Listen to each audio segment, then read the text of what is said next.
আপনি দেখছেন প্রকৃতির এক জীবন্ত বিস্ময়, যার সৌন্দর্য দেখতে ছুটে এসেছিলেন সম্রাজ্ঞী ক্লিওপেট্রা।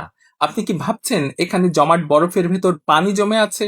আসলে এগুলো মোটেও বরফ নয়, বরং অনেকটা শক্ত পাথর। আর এমন স্থান পৃথিবীতে দ্বিতীয়টি নেই। হাজার বছর ধরে পাহাড় বেয়ে নেমে আসা উষ্ণ পানির ক্যালসিয়াম কার্বনের জমে সিঁড়ির ধাপে সাদা স্তর তৈরি হয়েছে। ধাপগুলো দেখতে অনেকটা বরফ, মেঘ বা তুলার সিঁড়ির মতো।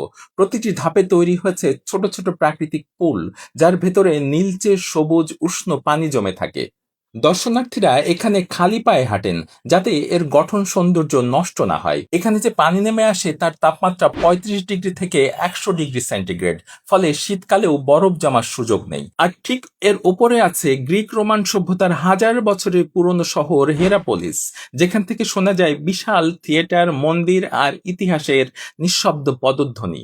আপনি এখানে আরো পাবেন ক্লিওপেট্রাস পুল। কথিত আছে স্বয়ং ক্লিওপেট্রাও নেমেছিলেন এই জাদুকরী জলে। আজও মানুষ সেই পানিতে সাঁতার কাটে, ভেসে থাকা মার্বেল স্তম্ভের পাশে।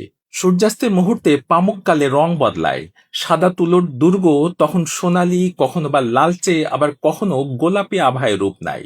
তুরস্কের এই দৃশ্য একবার দেখলে ভুলে থাকা অসম্ভব।